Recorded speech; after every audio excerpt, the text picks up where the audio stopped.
Deputy Speaker, I was born in South Africa into a nation that had a vile racist policy. I fought against this policy when at school and in university.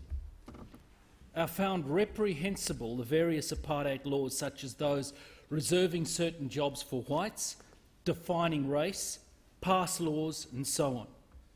But racism, whether positive or negative in intent, is still racism. This brings me to the issue of Indigenous policy. I will be blunt.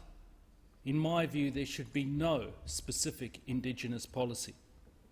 There should be no race descriptors. There should be no definition of what it is to be Aboriginal, any more than, say, an Irish Australian should have a definition and a percentage of Irish blood that he or she should have in order to be described as Irish Australian. Self-identification is the key to the puzzle. Indeed, the only reason that this is done is due to the racist laws that we have here in Australia.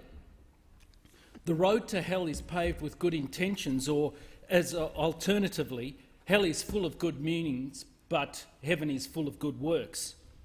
I'm particularly disgusted with the headline in Saturday's Australian, "Push for Aboriginal ID tests."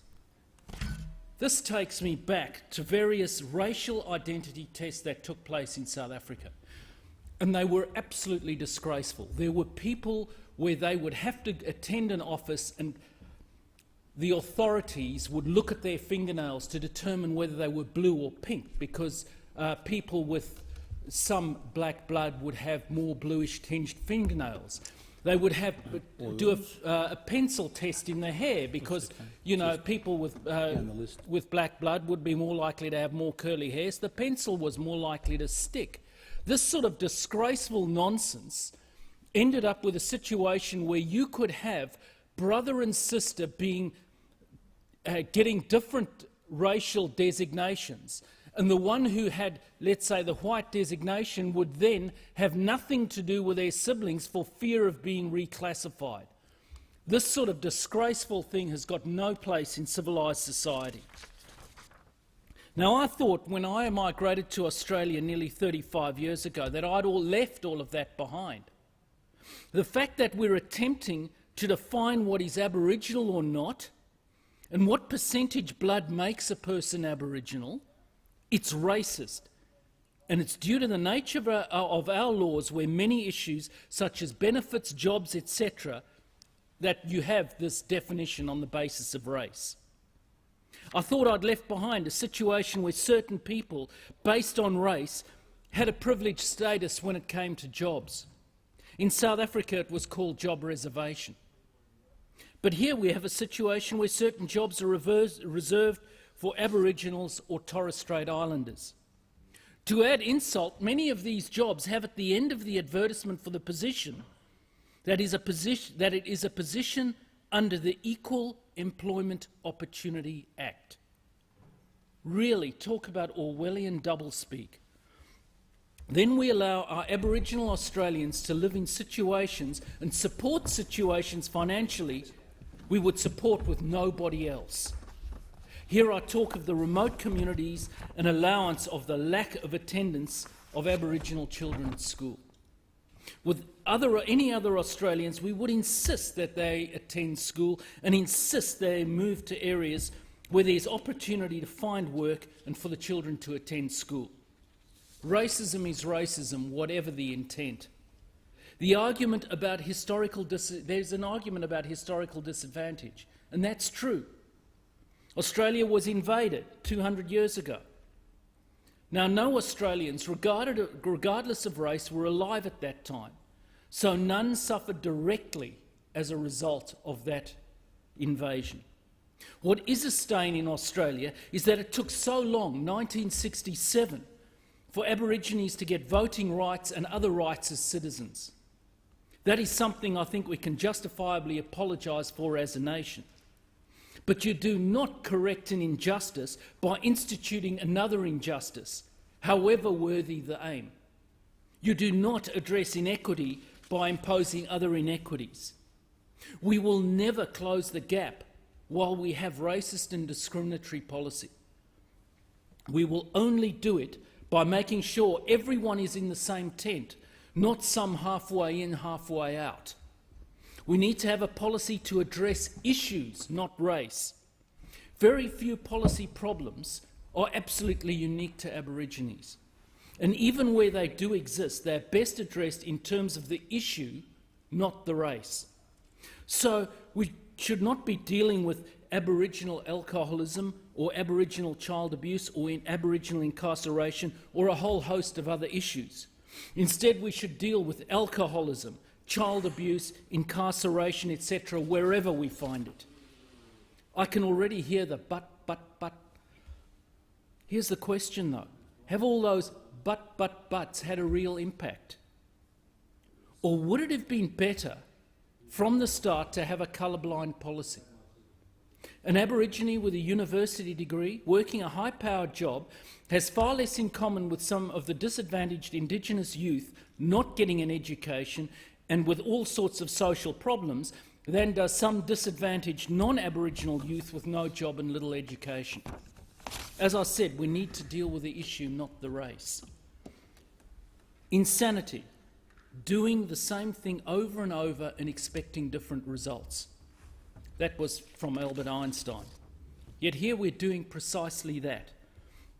Martin Luther King dreamed of a time where his 4 children will one day live in a nation where they will judge not by the colour of their skin, but by the content of their character.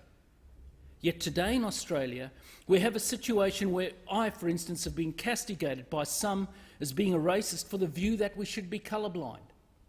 Indeed, to quote one such critic, to be colourblind is to be racist. Is that really the way that we want our nation to be? For that is what we are doing with our policy.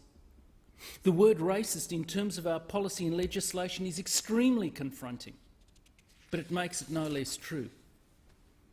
We have a 40-year failed experiment in terms of affirmative action and positive discrimination. South Africa similarly is disastrously pushing on with its Black Economic Empowerment Program, positively discriminating. It is a disaster, and the situation in South Africa after so much early promise from 1994 is going backwards. Look at Zimbabwe with their disastrous programs of positive discrimination. They're a basket case, and this previous food bowl is now having problems feeding its own people. Discrimination is still discrimination, whether positive or negative. Indeed, categorising, distinguishing people and hoping to help them on the basis of discrimination means that negative stereotypes become self-actualising. What a terrible burden to put on people. I put it to members of this place that the taxpayers of Australia should not be funding lifestyle choices. Yes, I agree with the former Prime Minister, the member for Warringah, when he refers to Indigenous Australians' choice to live in remote communities as a lifestyle choice. In essence, if the noble savage lifestyle a la Jean-Jacques Rousseau, the same one often eulogised, is true, then there's nothing stopping any of the Indigenous men or women from pursuing such an existence on their own. Just don't expect the taxpayers to subsidise it. My contention is that the ideal of the noble savage may be less sanguine and altogether more Hobbesian. Nasty, brutish and short. Separate to that fact is the intractable predicament of Indigenous positive discrimination programs being anti-competitive and anti-liberal. The whole founding ethos and values of the Liberal Party is that we seek equality of opportunity, not equality of outcome. We seek to bring all horses to the same starting position, not slow down our fastest horse. Robert Menzies would be appalled by what is being prosecuted. Let me expand on what is broken with our current system and our current way of doing business with Indigenous Australia. I recall going on a trip to Broome, where we were driven around by the local Chamber of Commerce. We were driven past a region where there were lean-tos and a whole lot of smashed beer bottle, alcohol bottles and so on. and the leader of the delegation said, you know, the Indigenous elders are extremely disgusted with us. And he said, we can't do anything about it because it's native title land. We can only do something about it with caravanning and camping legislation. So after 3 days, we can get them to move on, but they just cross to the other side of the road, which is also native title land.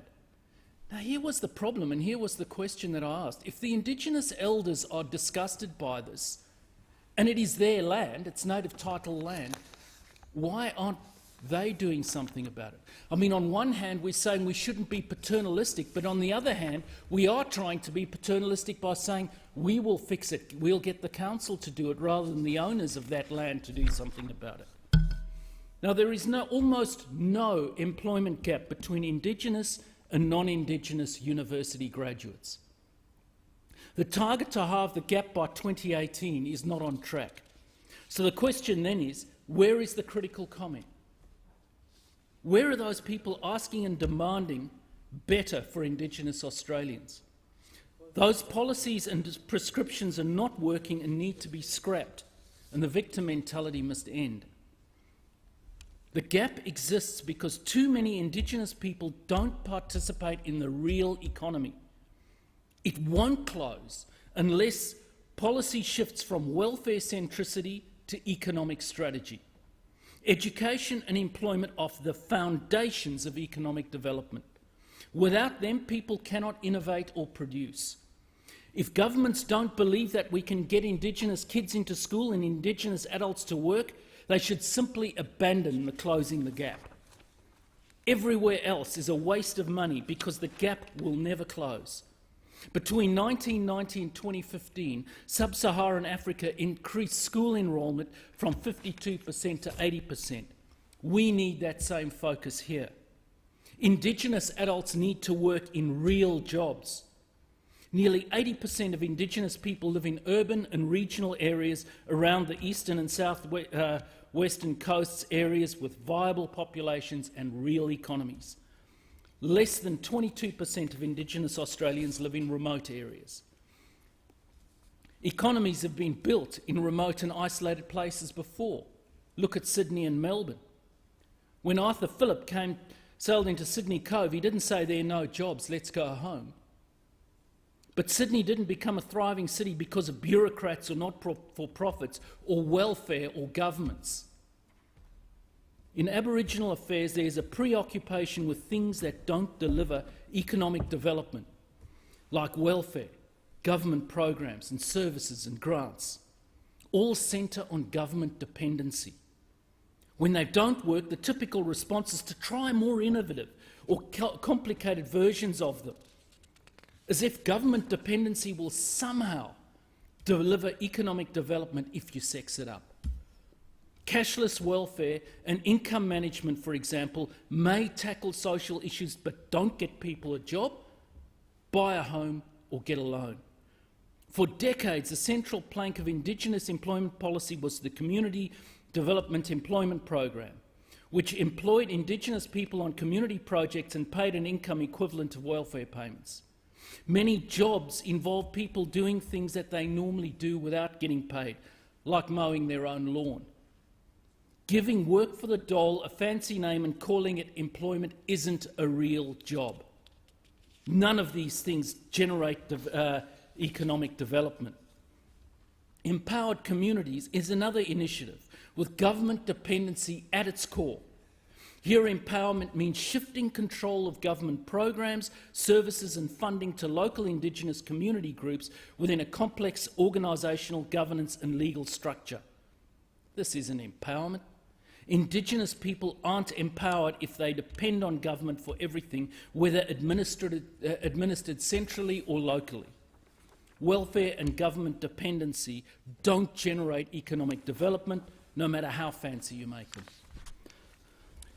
I thank the member.